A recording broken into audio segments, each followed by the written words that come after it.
Muy bien, ¿qué tal chicos? ¿Se puede observar? Ya, muy bien,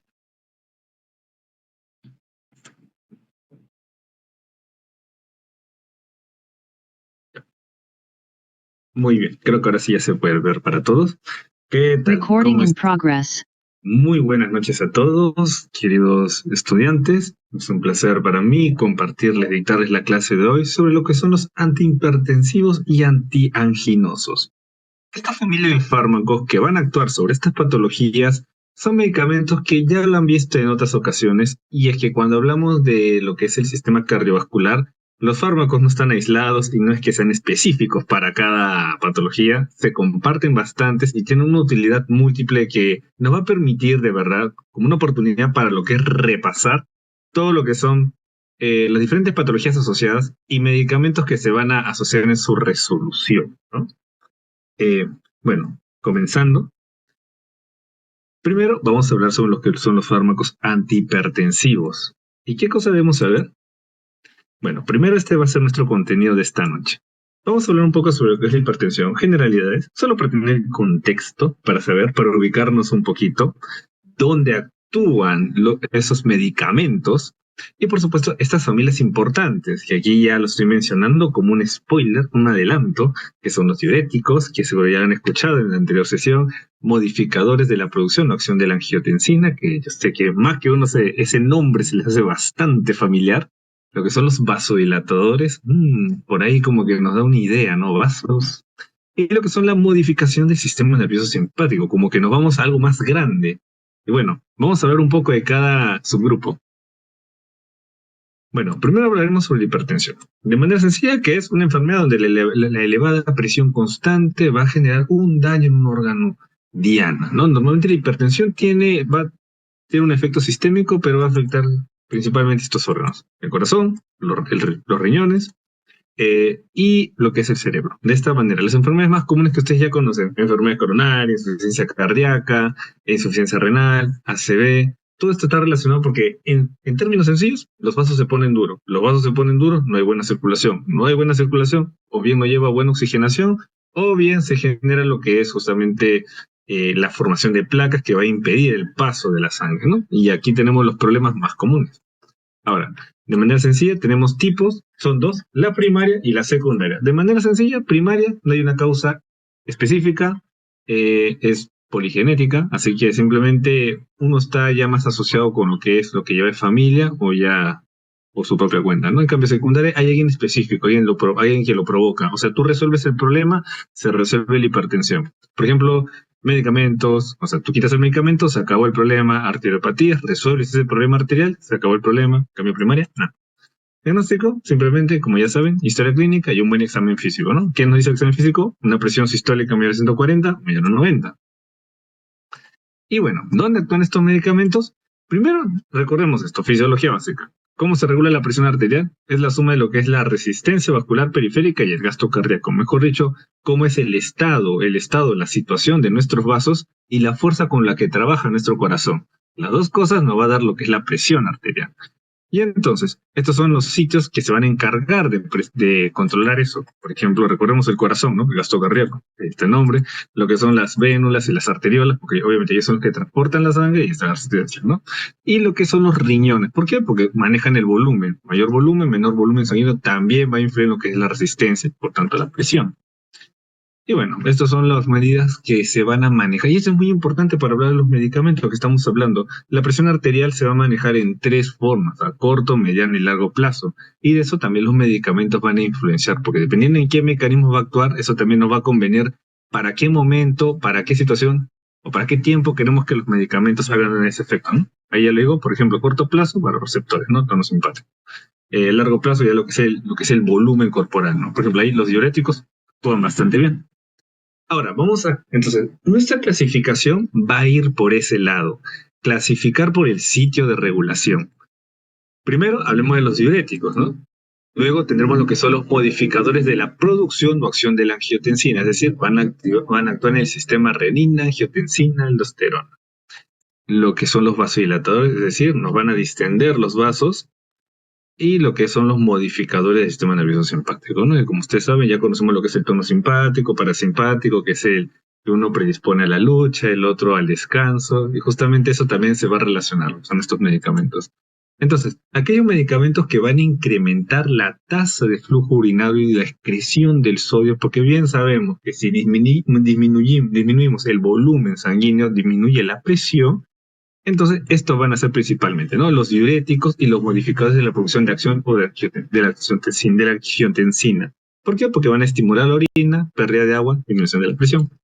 Aquellos que van a estar relacionados con la relajación del músculo liso, o sea, simplemente le dice, oye, no te pongas tan duro, amigo, no te pongas, relájate.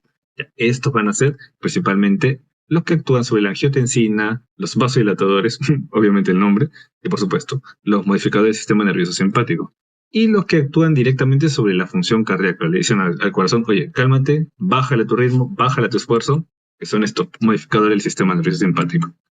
Y la acción de estos tres me van a permitir lo que es la disminución de la presión arterial.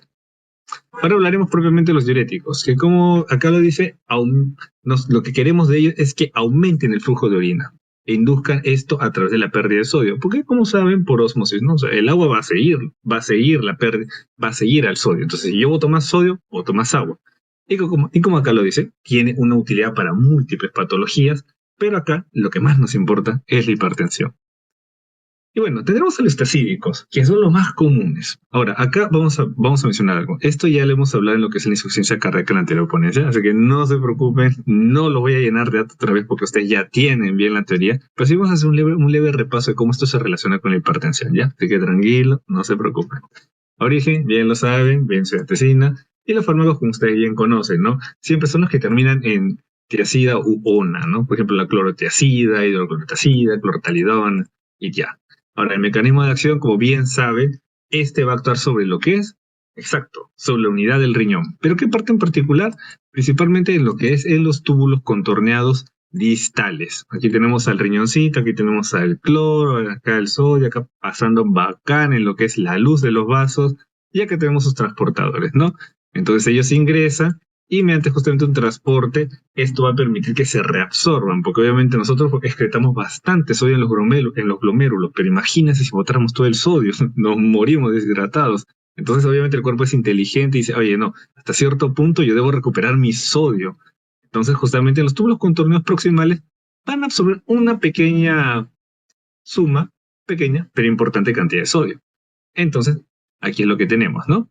Hay canales de sodio, canales de cloro, entran por un simporte y ya cada quien va a tener su propio mecanismo para así poder entrar al cuerpo, como acá lo podemos ver, ¿no? Entonces, justamente acá es donde actúan lo que son estos tiacídicos. Simplemente bloquean ese simporte, bloquean ese canal que está en la luz del túbulo contorneado distal para decir, oye, ¿sabes qué? No entra sodio, no entra cloro. Y si no entra ninguno de los dos, no entra nadie y se excreta.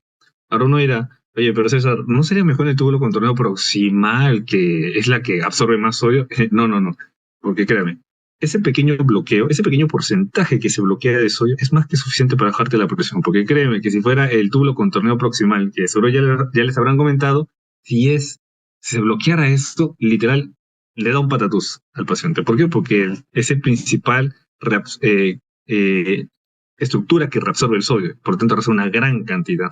Se imagina que tú le bloqueas eso, lo matas al paciente. Entonces, lo que vale es el túbulo contorneado distal, que hace poco, pero créeme, más que suficiente. Y bueno, aquí van a participar otros elementos como es la aldosterona, como que va a participar en lo que es también la absorción del sodio y también la excreción del potasio. Y aquí tenemos que tener estos medicamentos. Y bueno, en los efectos que nosotros queremos, ¿no? Aumento de la excreción del sodio, que acá como lo veo y se lo resalto, solo bota un 3 al 5% de sodio corporal. Es más que suficiente esa modificación. Y bueno, obviamente, como aumenta esa excreción de sodio, y como ya le he mencionado, también se va de cola lo que es el potasio y el cloro también por propia estimulación, ¿no? De lo que va a responder los canales. Y también va a disminuir la excreción del potasio y por excreción del bicarbonato y fosfatos. Bien. Ahora, esto es como ya les he mencionado, este es el túbulo contorneado proximal, este es el túbulo contorneado distal. Y recordemos esto, también porque actúa sobre uno y no sobre el otro, porque justamente el medicamento actúa sobre el sim portador de sodio y cloro, como pueden ver con el gatito, agarra los dos. En cambio, el túbulo contorneado proximal tiene un canal pero de intercambio, o sea, mejor dicho, el chapa sodio y te bota hidrógenos, ¿no? Por eso también vale decir porque la orina tiene un carácter ácido también, por la gran excreción de hidrógenos. Y bueno, amigos, vamos con los siguientes. Vamos con lo que son las indicaciones. Comenzamos en hipertensión. Se usa en hipertensión, pero cuando la tasa de filtración glomerular es normal. ¿Por qué? Porque hay una buena filtración, pero que nos permite botar una excreción mínima del sodio necesario para poder bajar la presión. Y también es el diurético de primera elección, ya lo saben. Insuficiencia cardíaca, ya lo mencionamos de la anterior clase. Osteoporosis también, porque como acá ya lo mencionamos, disminuye la excreción del calcio. Así que de manera secundaria, un viejito con hipertensión, problemas con el calcio, le puede ayudar. Y estados edematosos, obviamente, ¿no? O sea, estamos cargados de agua, queremos botar agua, pero de una manera sostenida y no tan alarmante, ¿no? Por ejemplo, puede ser insuficiencia renal, síndrome nefrótico, cirrosis, ¿no? Y bueno, contraindicaciones, ¿no? En general tienen buena tolerancia, no se preocupen. O sea, es un poco raro que dé con efectos adversos, pero de darse, obviamente puede darse la hipocalemia si yo aumento lo que es la excreción de potasio. Esto más que todo si se acompaña con medicamentos que de por sí ya estimulan lo que es la excreción del potasio. También puede generar anuria y lo que es la famosa gota, que vale resaltar. Y entre reacciones adversas que tal vez podamos tener, hipocalemia propiamente, la hipercalcemia en el caso si hay trastornos del calcio, más que todo del metabolismo del calcio, lo que es la hiperglicemia, hiponatremia, y acá algo muy interesante, la alcalosis metabólica. ¿Por qué me diría alcalosis metabólica? Bueno, yo se lo explico de esta manera. Acá tenemos lo que es el túbulo, los túbulos colectores, ¿no? ¿Qué sucede en los túbulos colectores? Lo que pasa es que como se excreta, como el calcio tiene un mecanismo en el cual, o sea, se reabsorbe y bota hidrógenos a cambio, como yo voy a empezar a generar un desbalance, o sea, una mayor excreción de lo que es este elemento, entonces esto va a generar una necesidad de reabsorber ese potasio y excretar más los iones de hidrógeno. Pero esto va a generar ese desbalance, porque si va a haber un exceso de botar de iones, entonces por otro lado se va a descompensar. Y en nuestro caso se puede haber una alcalosis. Pero una razón de verse un poco raro, la verdad. Pero de todas maneras se menciona por ahí. Y bueno, hablaremos lo que son los... Un momentito. Un poquito esto. Chin, chin, chin. Bueno, ya, ahora sí. Ya, hablaremos de lo que son los diuréticos de asas. Principalmente lo que son la furosemida, la torsemida y por supuesto, lo notaron, acaba en la isofijomida, ¿no? Ya que tenemos esta familia de medicamentos. Es un medicamento, es un mecanismo de acción basado en lo que son en las asas, en la asa de Henle, principalmente en lo que es la porción ascendente. ¿Por qué? Porque aquí va a haber un canal que nos va a interesar, otro importador, pero a diferencia del anterior, chapa 3, potasio, sodio, cloro. Bacán. Entra por aquí y cada quien ya tiene su propio recorrido para poder ingresar al organismo, ¿no? Y de paso también cuando se genera un desbalance iónico, también de chapa entra lo que es el potasio y el calcio y el magnesio. Ahora, ¿qué va a hacer simplemente este medicamento? Va a bloquear este canal. Como va a bloquear este canal, va a haber una mayor excreción de electrolitos, de potasio y sodio. Entonces, esto lo que nos va a generar principalmente es una mayor excreción del sodio. Principalmente acá, porque en sí lo que se trata ya es un 25% del sodio que, o sea, se reabsorbe. Entonces, como pueden ver, es mucho más agresivo. Esto ya no es 2-5%. Entonces, su función va a ser en complicaciones que urgentemente queremos excretar agua. Por ejemplo, hablemos de un edema generalizado como es una anasarca, o por ejemplo hablemos de un caso importante como lo que es un edema pulmonar, ¿no? O sea, queremos rápido excretar el agua. Y bueno, y aquí tenemos las indicaciones. Es una hipertensión, sí, pero con la tasa de filtración glomerular no es normal. En general ya hay un pocas complicaciones y como que le queremos forzar al riñón, es decir, de lo poco que tenemos, exprimirle el jugo necesario para poder excretar todo el agua disponible, ¿no? Entonces, se puede usar en ya pacientes con enfermedad renal crónica o una hipertensión arterial resistente y obviamente asociada a patologías producto de esa retención de líquido, ¿no? Edema pulmonar agudo, o sea, queremos sí o sí botar el agua lo más rápido posible. Insuficiencia cardíaca crónica, lo que son desbalances iónicos y estados edematosos en general. Contraindicaciones, alergia, raro, y pacientes osteopénicos, más que todo porque como hay una gran abundante excreción de electrolíticos, o sea, literal, le vas a... Ya de por sí tenía problemas, por ejemplo, con el calcio y vamos a estimular la excreción de esos iones, ¿no? Muy mal. Reacciones adversas, ototoxicidad, hipocalemia, encefalopatías. Y bueno, hablaremos de lo que son los diuréticos ahorradores de potasio, que son principalmente lo que son los antagonistas de la aldosterona, que bien tenemos al más conocido y famoso la espironolactona, y el sufijo más importante, como lo pueden ver, es ona, espironolactona, esplerenona y tal, ¿no? ¿Cuál va a ser el mecanismo de acción? Bueno, nos ubicamos aquí, en los túbulos colectores.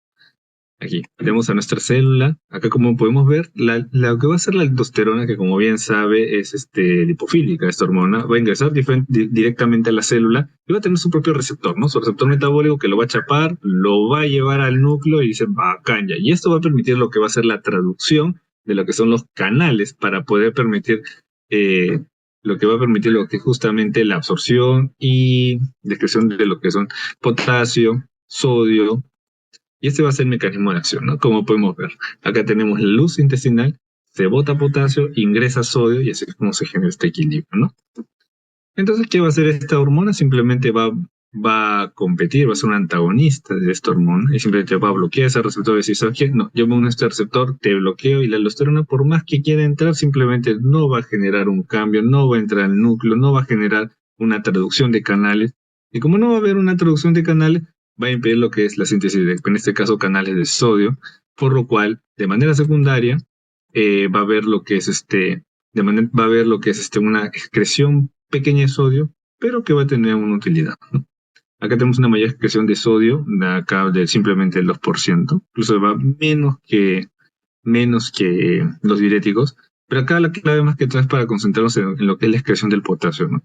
A lo mejor queremos de paso colateral y justamente por esto. Bien.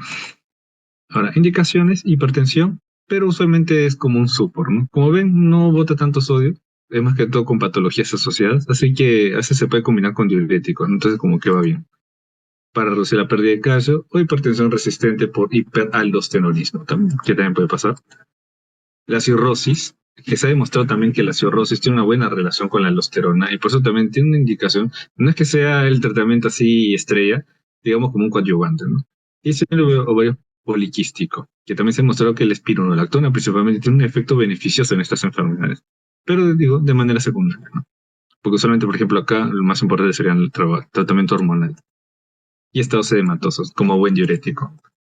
Contraindicaciones, ahora, no con otros diuréticos ahorradores de potasio, eso en general, lo que es la insuficiencia renal, también porque acá como ya actúa una estructura un poco más final de los glomérulos, entonces si no hay de por sí hay una buena filtración, los túbulos colectores como son una estructura final, no va a tener mucho efecto, más que todo. No es que haya un efecto adverso en sí, sino que no va a tener efecto.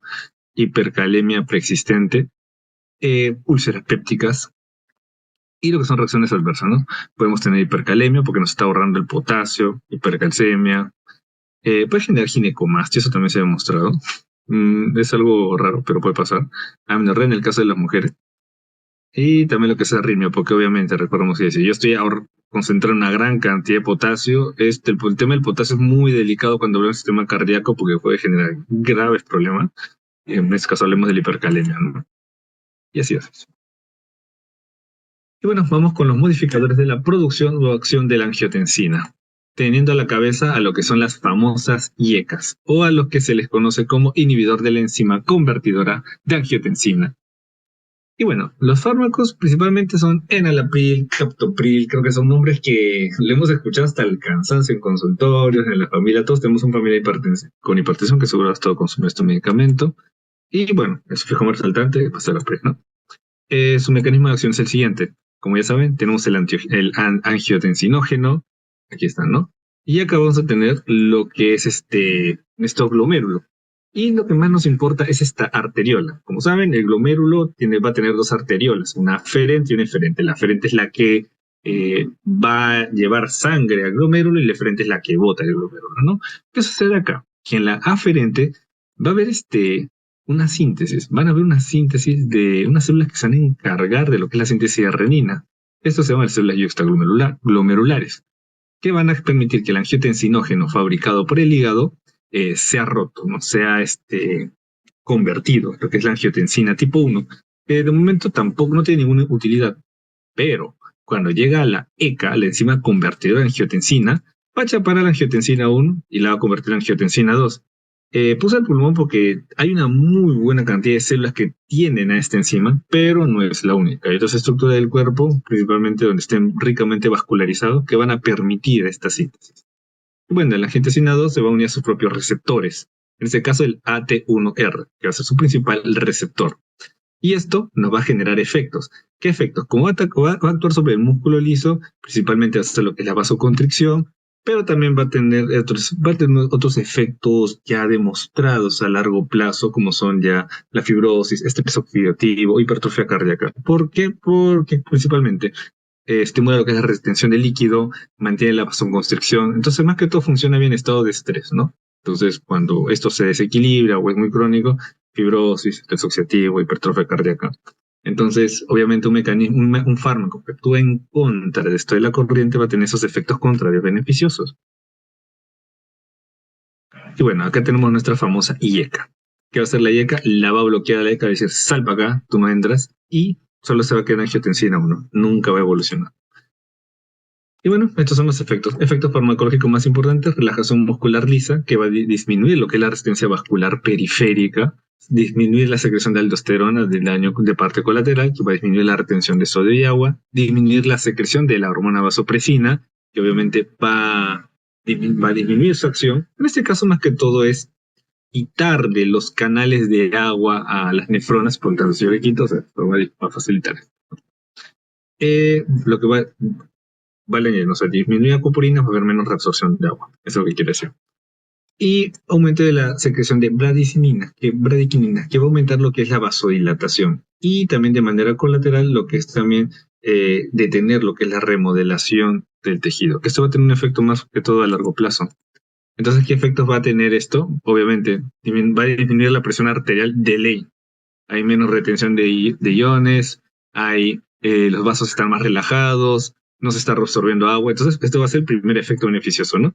Va a haber un aumento de la función cardíaca, la función renal, y obviamente, ¿no? Si esto va a facilitar la actividad cardíaca, y por otro lado también va a disminuir lo que es el remodelado constante entre enfermedades crónicas. Entonces, esto definitivamente va a generar un efecto de protección a los tejidos, ¿no? Cardiológicos y nefrológicos. Y bueno, va a estar indicado excelentemente la hipertensión arterial, y más aún cuando es una hipertensión arterial, escuche, asociados a otras enfermedades, por ejemplo, insuficiencia cardíaca, diabetes, enfermedad renal crónica, insuficiencia renal y antecedentes de IMA. Como ven, son pacientes crónicos. Son pacientes, perdón, la hipertensión ya es crónica. Son pacientes asociados a comorbilidades crónicas, que justamente tiene efecto hipertensivo y tiene un efecto antirremodelador, ¿no? O sea, va a evitar que el tejido se siga, digamos, dañando con el tiempo, ¿no? Le va a poner un pausa o simplemente lo va a ralentizar. Entonces recuerden esto, IECAS, ARA2 son muy buenos cuando hablamos de una hipertensión asociada con comorbilidades crónicas. Reacciones adversas, angioedema, quizás sería lo más resaltante, puedes haber también tos seca, pero en general no es tanto, sino más que todo otras complicaciones. Más que todo, principalmente sus contraindicaciones, perdón. En este caso, la más importante es no se da en el embarazo, porque tiene un efecto teratogénico. ¿Qué quiere decir? Que va a generar, así en términos simples, malformaciones brutales en el menor. Y literal, lo puede matar, de verdad. Así que todo lo que sea IECAS o ARA2, aléjenlo de la palabra embarazo, jamás, sumamente contraindicado, ¿ves? Acá tenemos un ejemplo: hipoplasia craneal, pulmonar, deformaciones esqueléticas y muerte. Y bueno, tenemos a su hermano, que son las ARA2. Los efectos y las funciones son las mismas. Más que todo acá lo que vale resaltar, quizás solo sea un poco el nombre y la pequeña diferencia entre el mecanismo de acción, ¿no? El nombre, por ejemplo, losartán, valsartán, irbesartán. Entonces, el sartán va a ser el sufijo de estrella de esta familia de medicamentos, los sartán. Y bueno, acá como ya tenemos nuestro esquema que ya hemos hablado un poco, pero con la diferencia de que este va a ser el ARA2 y va a actuar, no es que va a impedir bloquear a la ECA, sino por competición se va a unir al receptor de la angiotensina 2. O sea, a diferencia del otro que simplemente bloqueaba la enzima que convertía la angiotensina 1 a la angiotensina 2, Lo que va a hacer la ARA2 es decir, fuera acá. Yo me meto a tu receptor, te atraso, te quito tu función y simplemente va a evitar esos efectos nocivos, ¿no? Por lo tanto, va a tener un efecto similar que ya le hemos mencionado, ¿no? Relajación muscular, disminución de la respuesta rápida lenta en angiotensina 2, disminución de la sed, disminución de la secreción de la vasopresina. Quizás se vale resaltar que también tiene otros efectos importantes, ¿no? Que es la disminución de las catecolaminas suprarrenales, o sea, esto está relacionado con el sistema nervioso simpático.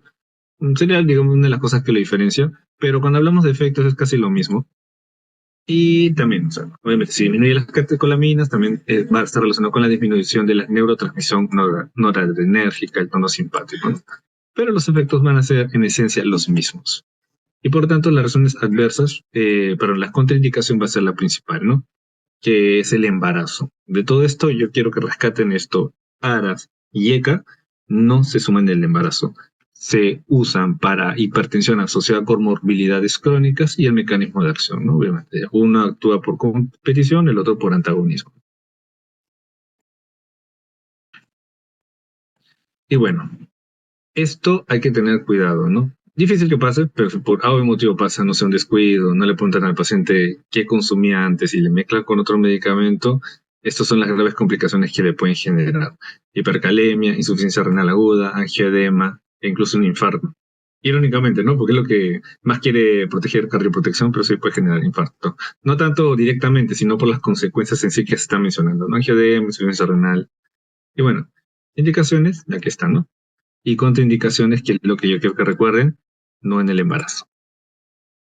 Y bueno, hablaremos sobre lo que son nuestros amigos los vasodilatadores, que tenemos principalmente, y vamos a hablar principalmente en esta noche, sobre el antagonista de los canales de calcio. Como bien saben, y esto vale decir, calcio, músculo, guarda bastante relación, ¿no? Bien sabemos que el calcio es la protagonista, es el electrolito importante en lo que es la contracción y la relajación muscular. Entonces, ya el nombre lo dice, ¿no? Antagonista del canal de calcio. No dejo que el calcio entre, no dejo que el calcio chambee, y por lo tanto el músculo no se va a contraer, sea de manera sostenida o en su fuerza. Entonces, los fármacos principalmente, como acá lo menciona, van a ser un grupo heterogéneo de fármacos que actúan en los canales de calcio, pero acá nos interesan esto, los tipo L. ¿Por qué? Porque van a ser los canales que van a estar presentes en el músculo, principalmente en el músculo liso. Entonces, van a ser estos fármacos que principalmente van a actuar en esos canales los que nos van a interesar. Acá lo dice músculo cardíaco liso. Y tenemos a los famosos dihidropiridínicos, el famoso amlodipino, nifedipino, que esto lo van a escuchar acá rato, principalmente yo creo que el nifedipino acá rato lo van a escuchar durante la carrera. Y lo que tenemos a los no dihidropiridínicos, que tenemos, no tienen un sufijo en particular, en realidad es el nombre particular que ellos tienen, que son el diltiazem y el verapamilo. Y bueno, el mecanismo de acción es este, ¿no? Acá tenemos imaginemos que esto es nuestro músculo liso. Bueno, ya, perdón. No soy un Da Vinci, pero se entiende el esquema. Aquí podemos ver a nuestra célula muscular lisa, tranquila, ya que tiene su canal de calcio. ¿Qué va a suceder acá? El canal del calcio va a ingresar aquí, va a ingresar a la célula, lo normal, y acá va a estar una proteína de molécula, que es la calmodulina, que va a ser como, algo así como un receptor, así, ¿no? Que lo va a tomar como un guía, ¿no? Va a agarrar el calcio, la calmodulina, va a decir, oye, calcio, ven, ¿qué haces aquí en el citoplasma? Ven conmigo, ven, te voy a llevar, te voy a guiar, amigo. Lo agarra y lo agarra de la manito y se forma algo llamado el complejo calcio-calmodulina, que esta luego va a actuar con la miosina, cadena ligera de quinasa, la va a activar, ese complejo calcio-calmodulina va a activar esta enzima, va a despertar, como que va a tocar la puerta y va a decir, oye, miosina, cadena ligera, ligera quinasa, mira, te presento a mi amigo Calcio, ¿no? Que mira, hemos hecho match. Y entonces la miosina, cadena ligera de quinasa como que se sorprende. Calmodulina, nunca te he visto tan solitaria. Qué bien, nunca te he visto tan bien acompañada. Qué bien, me sorprende. Me has despertado de mi sueño, Dios mío. Y ya, pues, ¿no? Y se despierta. Bueno, ya me levantaron de mi sueño, estoy activo, ¿no? Entonces está on fire, la miosina cadena ligera quinasa. Y se acuerda que tiene que trabajar, hombre. Bueno, es hora de trabajar. Y entonces ve una miosina de cadena ligera y un fosfato. Dice, ¿por qué son ustedes tan solos? ¿Por qué no son como la calcia calmodulina, que los he visto juntos haciendo match? ¿Saben qué? Ustedes van a hacer match. y los vamos a unir. Entonces va a ser una miosina en cadena ligera fosfatasa, o sea, van a estar unidas. Y esta, con la actina, va a generar lo que es la contracción. Entonces, ¿qué va a hacer este antagonista de canal del calcio? Simplemente lo tapa. ¿Sabes qué? Lo bloquea. Le dice, ¿sabes qué? No quiero que entres calcio, no se me apetece, no se me da la gana. Entonces el calcio no va a entrar, no va a conocer a la calmodulina, no van a hacer match, y ese match no va a impresionar, a despertar a esa miocina cadena ligera, y por tanto va a seguir dormida. ¿Y cómo va a seguir dormida? No le va a interesar hacer match hacer que la miocina cadena ligera del fosfato haga match, para que luego este se junte con la actina y genere contracción. Entonces, yo bloqueo el calcio, yo bloqueo su canal, no hay calcio, no hay contracción. Y si no hay contracción, no hay fuerza, hay relajación. Y bueno, en el músculo cardíaco es más o menos similar, es muy similar, pero recuerden que el tejido cardíaco tiene otra estructura, ¿no? Acá tenemos el calcio y entra todo chévere, y va a entrar lo que es esto, ¿no? Va a entrar este canal, que se llama canal de ranodina, canal de receptor de ranodina. Este va a entrar por ese canal, y este, ¿qué va a hacer? Le va a decir, oye, yo quiero ver a mis amigos. ¿Por qué? Porque esa bolsa que ven acá, ese cuadrado azul que ven, se llama una estructura que ustedes ya conocen, que se llama el retículo sarcoplásmico, ¿no? Como bien saben, el retículo sarcoplásmico es una bolsa, así por decirlo, que retiene calcio y que se libera, y que se libera para generar la contracción. Entonces, cuando el calcio entra por este canal, activa ese receptor ranodina, es literal, como tu amigo del barrio, tu amiga del barrio, que, o sea, tú estás tranquilo en tu casa y pucha, te grita desde la calle para que salgas a jugar. Es igualito, ese calcio de la calle que viene, entra a este canal de calcio y luego entra el receptor ranodina y le dice, oye, ¿pueden salir mis demás compañeros calcios a jugar? Tal cual hace eso. Y entonces los demás calcios van a salir, ¿no? Y como bien sabe, va a generar la contracción. ¿Qué va a hacer esto? Simplemente va a bloquear, no entra el calcio, no llama a sus amigos, no hay contracción, ¿no? Obviamente acá va a ser justamente de una manera diferente, ¿no? Porque acá tampoco no es que sea un bloqueo total, sino proporcional para que genere relajación, porque también imaginen que se acabe la actividad muscular, ¿no? No es si nos vamos al cielo. Ya ves. Y bueno, los efectos, ¿no? Tenemos los dihidropiridínicos, que principalmente van a tener una selectividad vascular, va a haber una vasodilatación. ¿Qué va a generar? Va a haber una disminución de lo que es del tono de lo que son de los vasos sanguíneos, principalmente el tejido muscular liso. Y, por ejemplo, tiene una utilidad muy importante, por ejemplo, cuando hablamos de vasoespasmo post-ACV.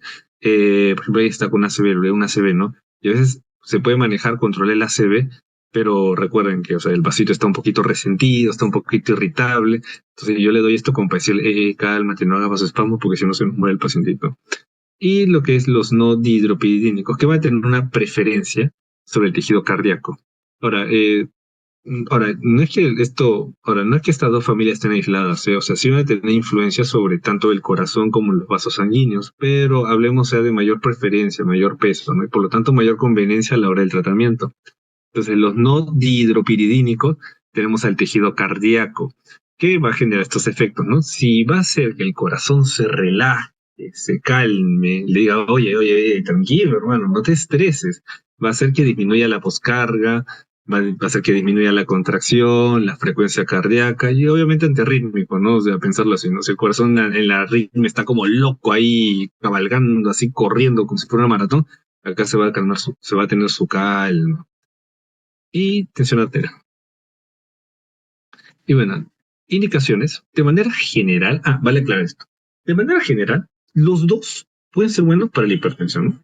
Acá he puesto amlodipina y nifedipina porque digamos son los más usuales, los más resaltantes, los que tienen mejor efecto. Pero o sea, de manera general, actúan para la hipertensión bacán, ¿no? Ya sea porque te bajan la resistencia de los vasos o porque dice al corazón que tome aire.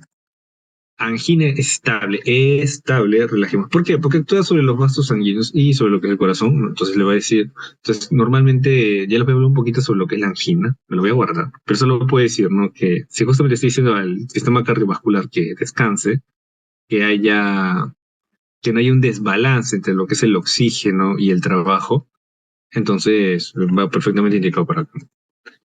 La acalasia. Bueno, la acalasia es de manera de manera simple, porque a veces, como para tener un poquito de contexto, es que simplemente el esófago, como ustedes saben, músculo liso, no trabaja bien, no, simplemente no tiene, no hace un peristaltismo adecuado, entonces ya, pues, simplemente músculo liso, entonces actúa sobre acá, ¿no? Le dice, oye, no te sobrecontraigas, relájate.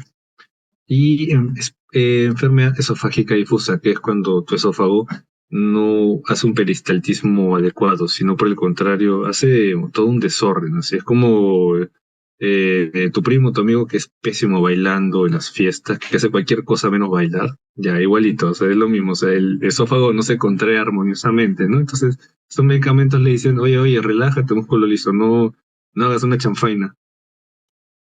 Y bueno, los hidropiridínicos, de manera útil, son muy buenos en las crisis hipertensivas, ¿no? Con la hipertensión, uff, está volando por los cielos e incluso tiene, o sea, unos signos de severidad, ¿no? O sea, que hay un claro y evidente daño a un órgano diana, ¿no?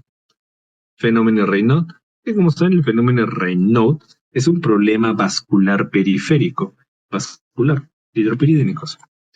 La hipertensión arterial gestacional, también, y lo que son los no dihidropiridínicos, que tenemos lo que son arritmias supraventriculares, obviamente corazón, migrañas también de manera colateral, y lo que es la hipertrofia ventricular. Y bueno, antagonistas del canal de calcio, las contraindicaciones también vale mencionar, generalidades, alergia en general como para todo medicamento, síndrome coronario agudo. ¿Qué pasa? Que, bueno, en este caso hablemos más que todo del grado. Cuando el síndrome coronario agudo ya es muy crónico y está muy avanzado, eh, se debe manejar con mucho cuidado.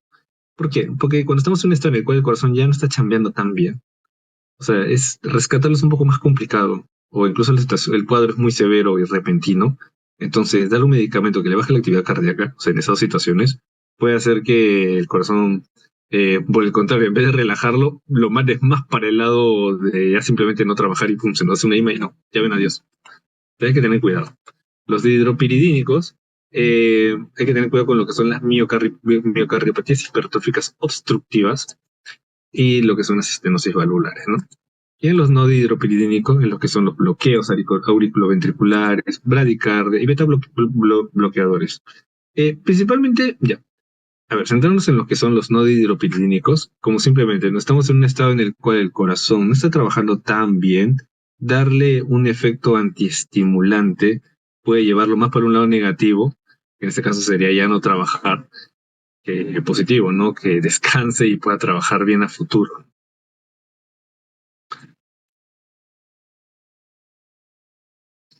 Bueno, en las reacciones adversas tenemos lo que es el edema pulmonar, edema periférico, tos y sibilancia, mareo, cefalia, hipotensión. Y bueno, hablando un poquito por partes por esto, ¿por qué la reacción adversa acá en el edema pulmonar, edema periférico, tos y sibilancia?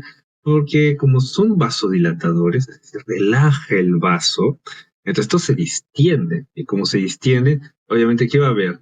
Va a haber salida de líquido de la sangre a lo que es a lo que es el espacio, al espacio corporal.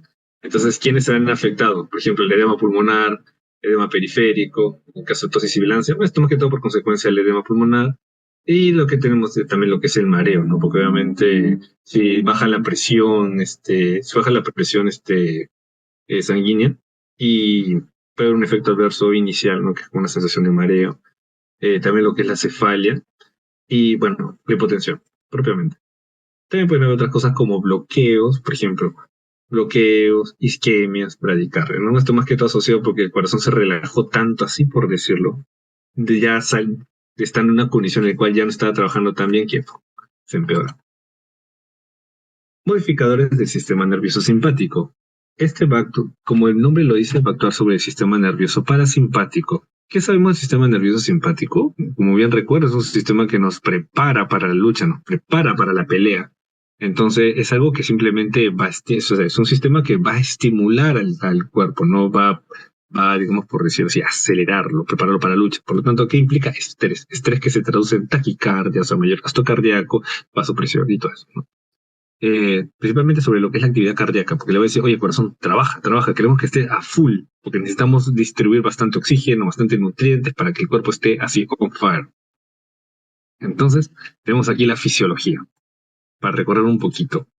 Tenemos nuestro sistema nervioso autónomo y tenemos esto, ¿no? El parasimpático y el simpático. Primero, el parasimpático tiene su mensajero principal, que es la acetilcolina. Esto vale recorrer. Y tenemos sus receptores muscarínicos, que son, ¿no? M1, M2, M3, M4, M5, ¿qué más? Y el simpático, que tenemos dos, noradrenalina y epinefrina. Lapsus, puse mal ahí, pero ya saben, es noradrenalina y epinefrina. Y su receptor, bueno, obviamente, si es simpático, tiene que ser adrenérgico, no tiene que despertarme, tiene que estimular. En este caso serían los receptores alfa 1, alfa 2 y los receptores beta, beta 1, beta 2, beta 3. ¿Y por qué los senté con rojo?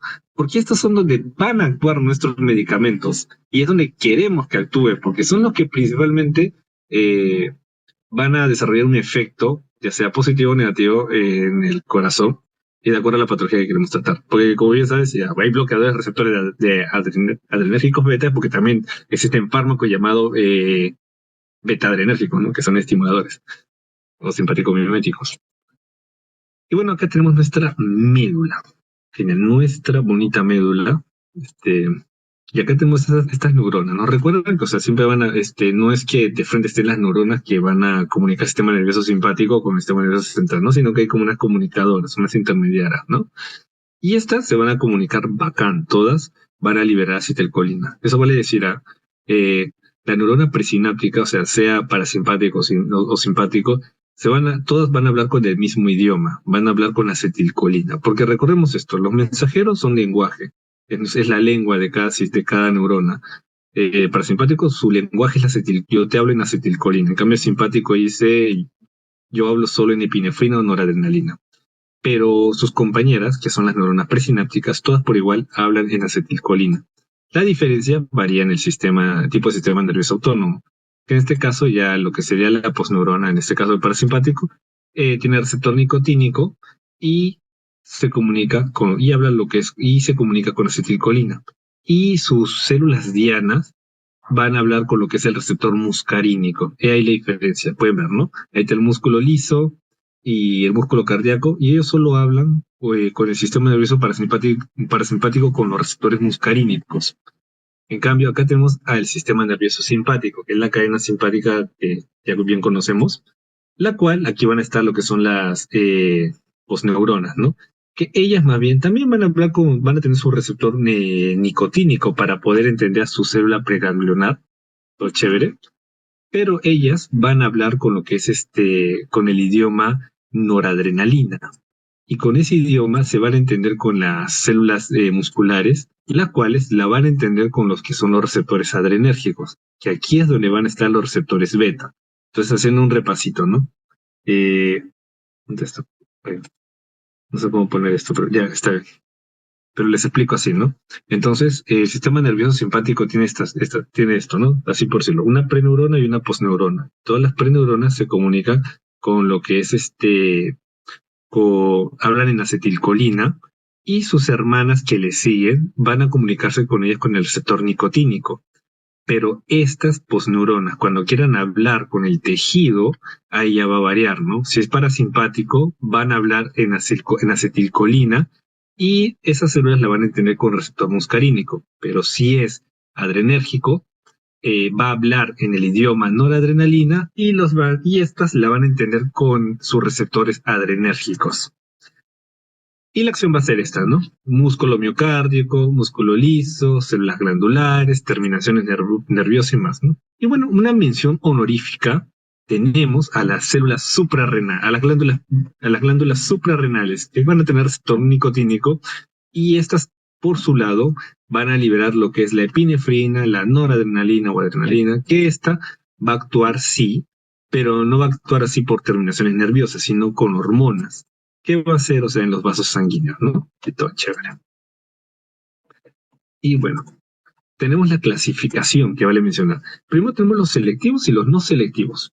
¿Por qué dividirlo así? En efecto, por su importancia clínica, su importancia de efectos, porque van a haber beta bloqueadores que van a actuar directamente sobre un tipo de receptor, porque ya lo he mencionado, no hay un receptor beta, hay un receptor 1, 2, 3, y eso puede ser bueno, puede ser malo según cómo lo usemos. Pero obviamente, si es selectivo, solo queremos que actúe en un receptor en particular, bien porque queremos un efecto puntual o porque el paciente tiene una condición que si, por ejemplo, usamos uno selectivo, le generamos una otra complicación.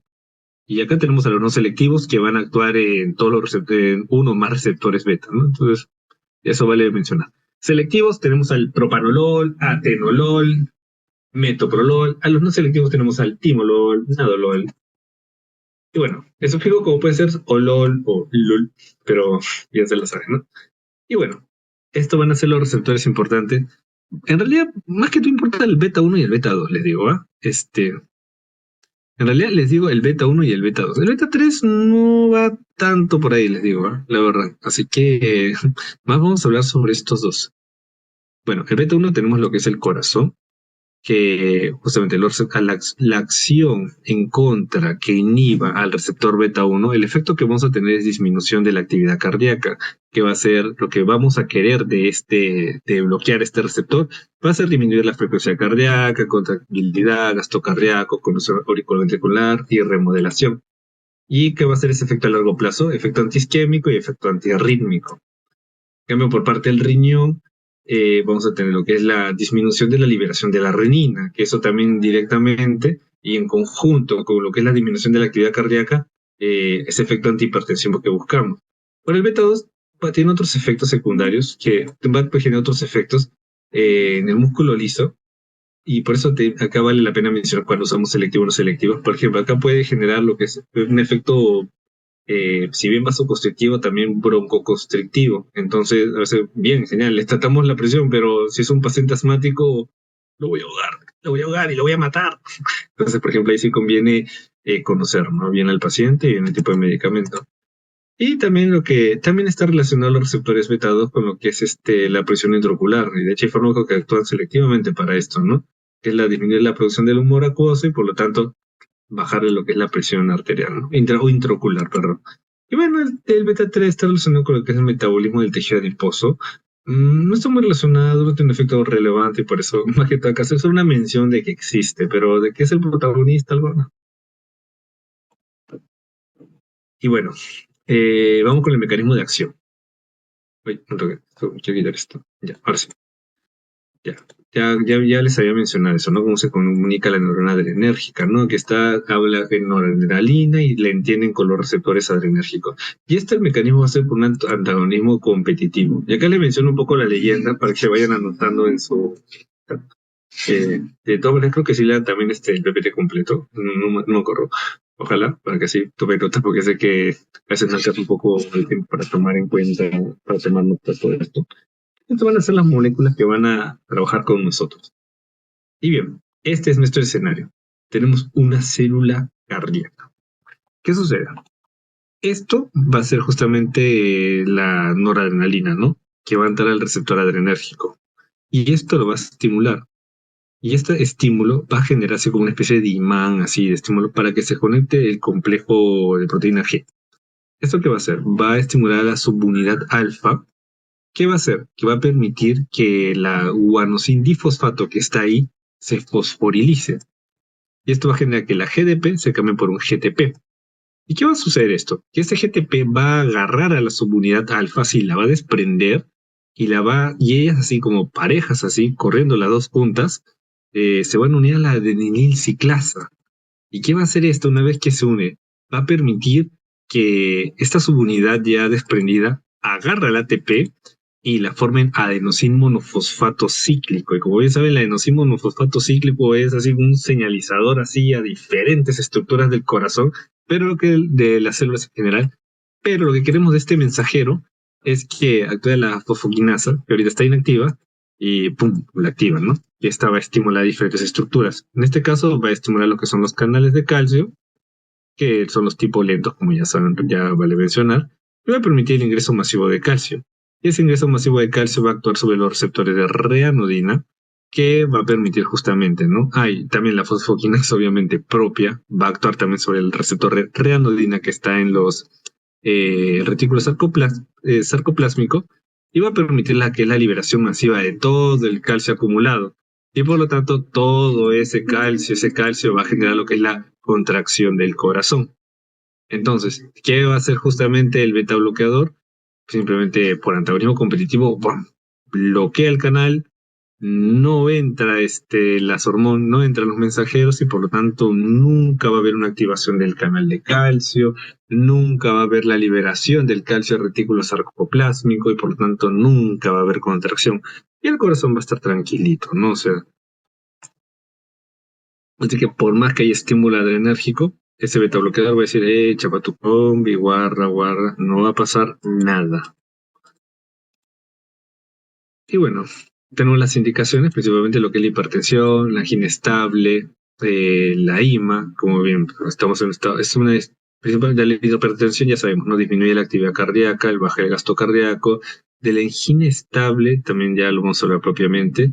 ¿Por qué? Porque va a haber simplemente como la angina estable es producto de un desbalance entre la actividad cardíaca y la demanda de oxígeno, esta al regularizarla dice, oye corazón, tal vez no te está llegando mucho oxígeno, así que si le bajamos un poco la actividad, como que te vas a lastimar menos. Entonces, chévere, pero ojo, angina estable, no inestable, porque si es estable ya, o sea, eso ya requiere otro medicamento porque es otro cuadro. Ahora, la IMA, insuficiencia miocárdica aguda, infarto de miocardio agudo, ¿no? Ahora, esto porque la IMA obviamente no, también por lo que está, no es una situación crítica, o sea, el corazón está súper estresado, entonces solo le permite bajar, pero obviamente no es que solucione el problema en sí, ¿no? Pero justamente solo para mantener el corazón para que no empeore su cuadro de isquemia. Y la insuficiencia cardíaca también, ¿no? Arritmias también, porque si el corazón está súper loco, por ejemplo, pone una arritmia supraventricular, o sea, Dios, no. Está un buen beta bloqueadores para bajar la actividad. Bueno, las contraindicaciones, tenemos una insuficiencia cardíaca ya descompensada. O sea, si está descompensado el corazón, ¿para qué le hace un beta bloqueador? Pero, o sea, simplemente le hace empeorar el cuadro, porque obviamente está descompensado. Ya tiene otros problemas sistémicos, el corazón está muy bajo esa actividad, entonces ya va a ser mucho más contraproductivo, ¿no? Ahora, el asma, esto lo menciono, pero en el caso de los beta bloqueadores no selectivos, como ya lo mencioné, porque ponte, o sea, le hace un beta bloqueador no selectivo y va, le da una vasoconstricción, le empeora su cuadro de asma y llamen a Dios. Tenemos el bloqueo auriculoventricular. ¿Por qué? Dije, porque acá es un tema, es bloqueo. O sea, no es verdad, es bloqueo, o sea, literal, o sea, simplemente el corazón no está, no, o sea, el sistema de conducción del corazón no está trabajando bien y está teniendo zonas donde se corta esto, ¿no? Entonces, si tú le bajas bruscamente o le bajas la actividad cardíaca, esto va a intensificar el bloqueo cardíaco propio en sí. Y por supuesto, el shock cardiogénico, no sé, literal, el corazón está hasta las patas. No le vas a dar algo que justamente va a disminuir su actividad.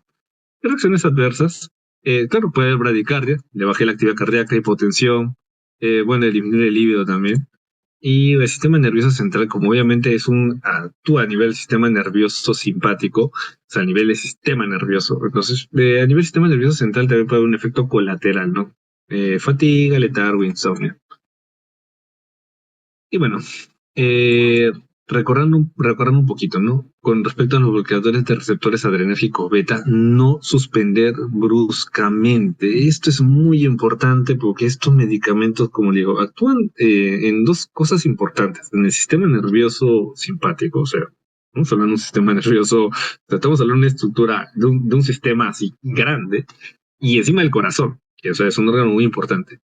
Tú estás acondicionando al corazón a un nuevo ritmo, y si tú le quitas eso bruscamente, lo descompensa.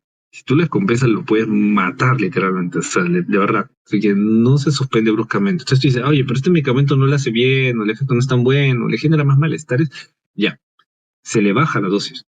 O sea, esto más que todo cuando ya son pacientes que tienen una dosis, ya llevan un tiempo con este medicamento, principalmente, y cuando llevan a dosis un poco más altas, ¿no? O sea, entonces la idea acá es bajarle la dosis, bajarle, hasta que en mejor los casos se suspende, pero no de golpe, jamás. ¿Y entonces cuáles son las complicaciones que nos puede dar? Angina. Primero, ¿por qué? Angina. Supongamos esto, tu corazoncito está relajadito porque le has dado su beta bloqueador. Tú le quitas bruscamente y se pone a trabajar como loco otra vez. Eso le da una angina de golpe, porque obviamente estoy trabajando de golpe y me estás dando la misma poca cantidad de oxígeno de siempre. Infarto agudo, obviamente, si el corazoncito ya estaba mal y le cambias el ritmo de golpe, se mata. Y por supuesto, de un infarto nos puede dar una muerte súbita, también un infarto fulminante. y no combinar con BCA. Esto acá es un poco polémico. El problema es que todo tener cuidado, pero si es preferiblemente ya no. ¿Por qué? Porque ambos van a cumplir el mismo efecto. Entonces, si van a cumplir el mismo efecto y tienen un efecto potente los dos por su parte, eso también puede generar graves problemas. Principalmente cuál, el bloqueo auriculoventricular, porque le dice, oye, me estás bajando por un lado la acción, pero por otro lado también, entonces me das. Y bueno, ahora vamos a hablar de los antianginosos para cerrar esto. ¿Qué son los antianginosos? Bueno, de la angina brevemente vamos a hablar esto. ¿Qué es? Simplemente, como acá ya lo pueden ver en la imagen, es, profe, el dolor del corazón, sí, pero te puede doler por muchas cosas, ¿no? O sea, también cuando te rompen el corazón, también puede doler. Pero de manera así exacta, es el dolor opresivo de ubicación retroesternal que se puede irradiar según su gravedad y desencadenado por estrés físico o emocional. Esto al menos principalmente la angina, por ejemplo, convengamos estable, que es la que queremos ahorita hablar, porque la angina inestable, como digo, ya es otro cuadro, otra patología y por lo tanto otros medicamentos. Eso, la angina estable es esta su definición.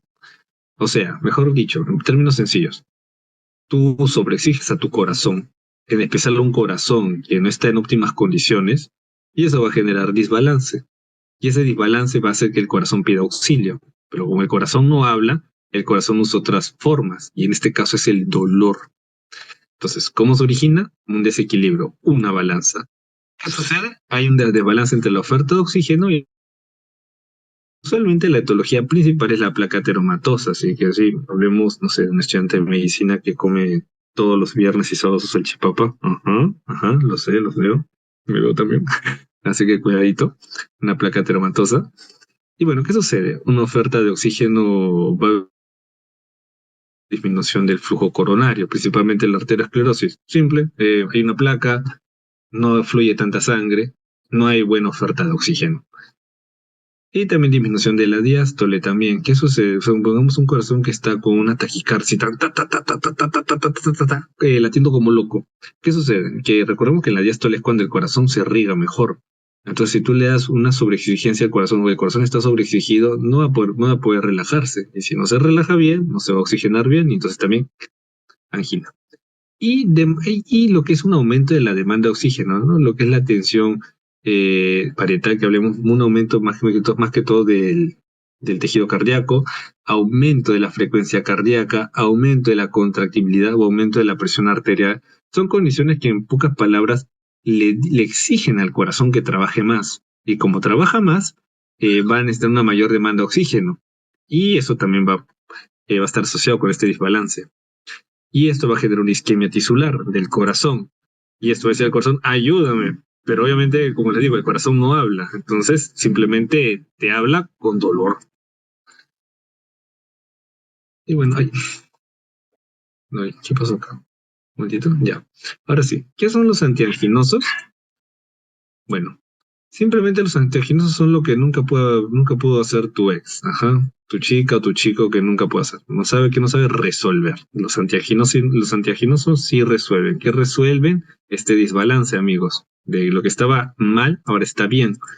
Y hace que la angina disminuya y el corazón esté tranquilo, de pan. ¿Qué va a hacer?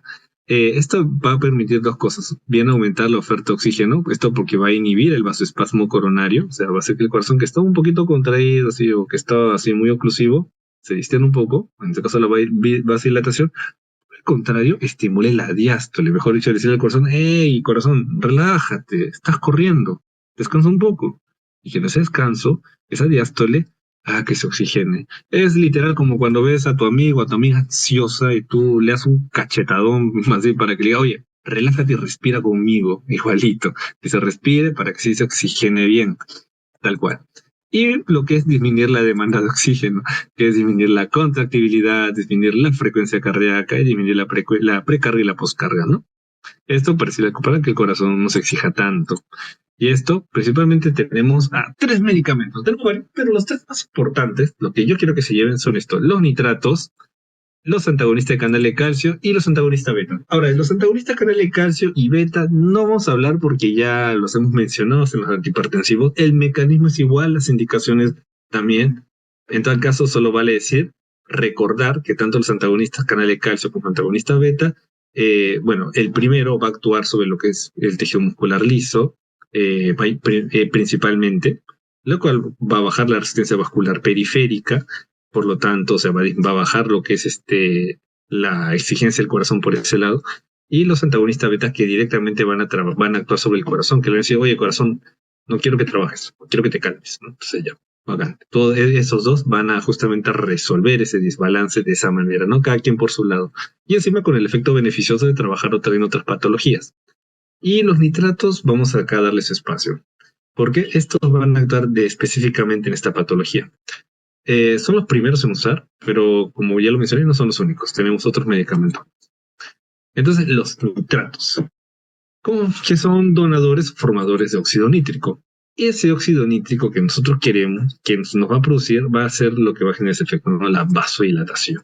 ¿Cuáles son los fármacos principales? Les presento a la nitroglicerina y al dinitrato de isorbide. ¿Y cómo hacer su mecanismo de acción? Bueno, es el siguiente.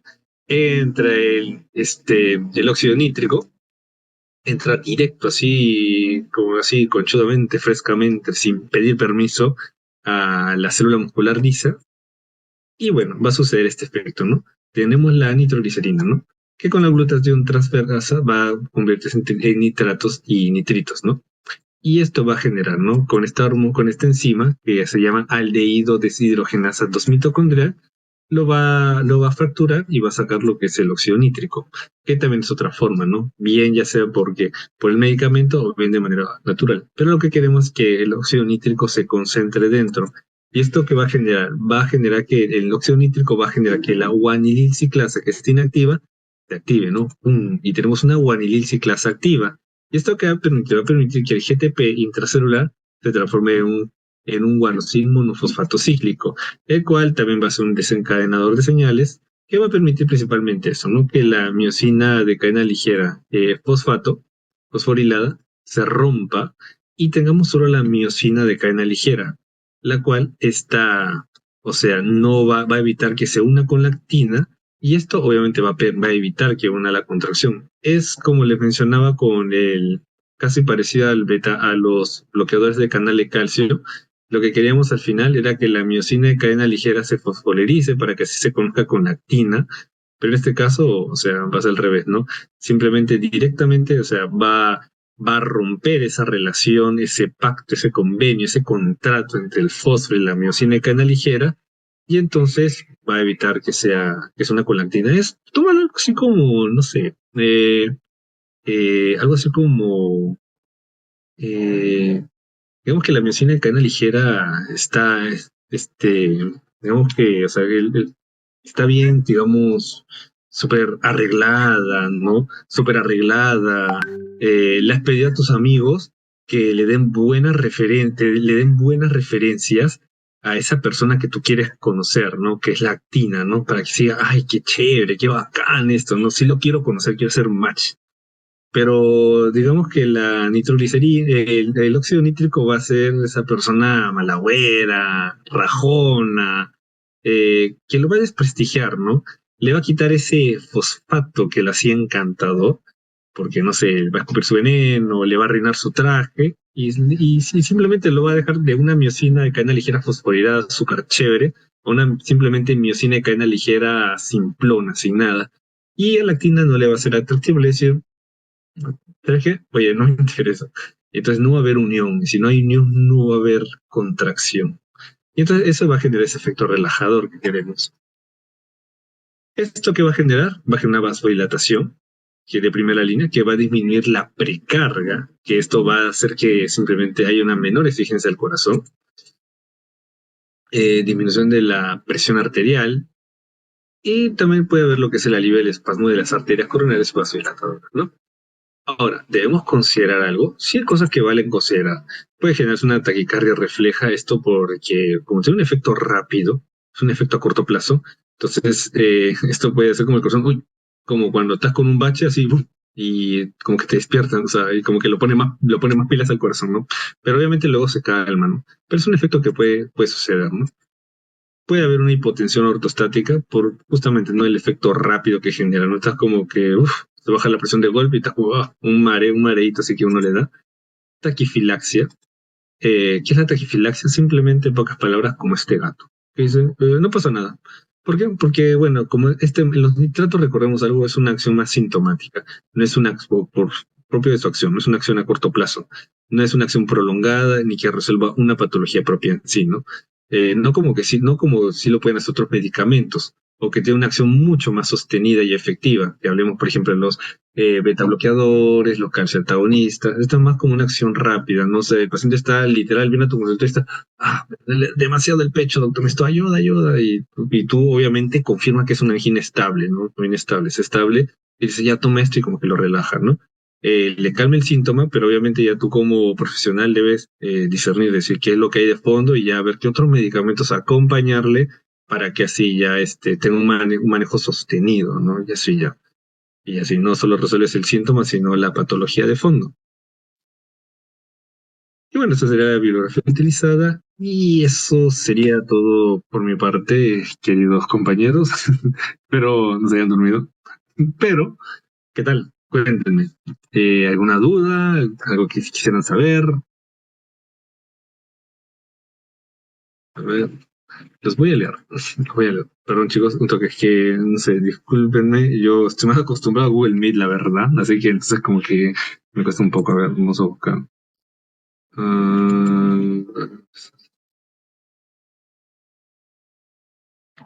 a ver, si no, ¿quién me puede ayudar a leer las preguntas? Porque, a ver, estoy un poquito perdido. A ver, ¿dónde están los mensajes?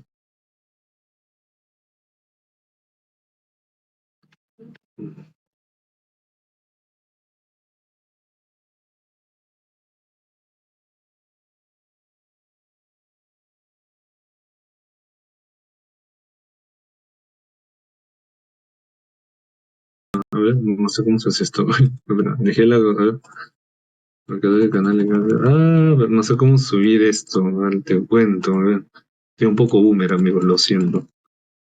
No, perdón. A ver. Sería volver a presentar de nuevo, pero. A ver, creo que podemos correr un poquito. A ver. Va. Corramos, corramos, corramos, corramos, corramos, corramos, corramos.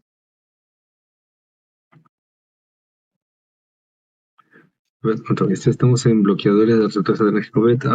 Perdón. Me inspiré demasiado, chicos, disculpen. Le puse muchas animaciones. Espero que se haya entendido de verdad, chicos. La idea de todo esto es para ustedes, que se familiaricen. Seguro, como le habrán comentado los demás ponentes, la idea no es que salgan así, wow, todos unos investigadores así en farmacología, ¿no? Así todo uno con un doctorado, ¿no? La idea es que se familiaricen para que así cuando ya les toque propiamente el curso, ya ustedes estén familiarizados. Y esa es la palabra que queremos, familiarizados, porque usualmente a veces los doctores tienen su propia perspectiva para explicar las cosas, no su propia pedagogía, y no siempre eso cuadra con el estudiante, más aún nosotros que estamos acostumbrados a otro método, ¿no? Aquí está, amigo. Entonces, eso usualmente siempre le genera un impacto, un choque a la primera a la hora de aprender. Entonces, la idea es que ustedes ya estén, digamos, a la misma onda con el doctor para que puedan cuadrarlo un poco mejor. Ya en su clase le van a dar mucho más detalle, más medicamentos. Este es más introductorio. Y bueno, ¿alguna otra preguntita más, amigos?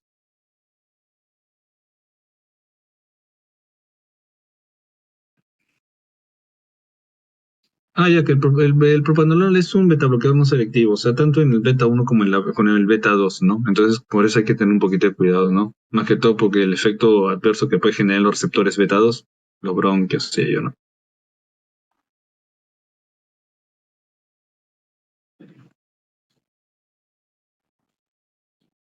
Y bueno, parece que no hay más preguntas.